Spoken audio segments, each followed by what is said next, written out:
What they didn't know was that this night would change American history forever.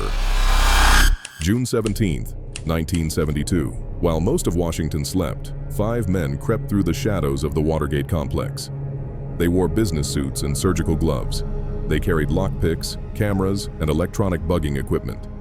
Their mission: to break into the Democratic National Committee headquarters. Their target: information that could help re-elect President Richard Nixon. What they didn't know was that this night would change American history forever. They called themselves the Plumbers, a special operations unit created to stop information leaks in the Nixon administration. Led by former CIA operatives James McCord and E. Howard Hunt, they had already broken into the Watergate once before, but that first bug installation had failed. Tonight, they were back to fix it.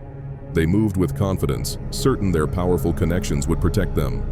But outside, a security guard named Frank Wills was making his rounds.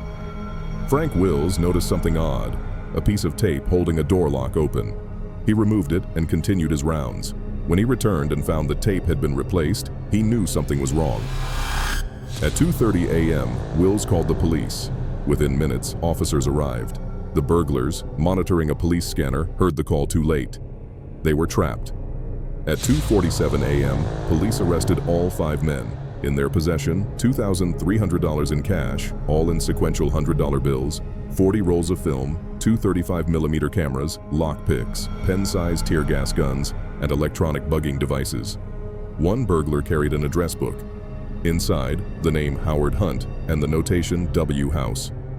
The next morning, the break-in made headlines. At the White House, President Nixon's closest advisors went into damage control mode. Within days, Nixon's chief of staff, H.R. Haldeman, and his domestic policy chief, John Ehrlichman, began orchestrating a cover-up.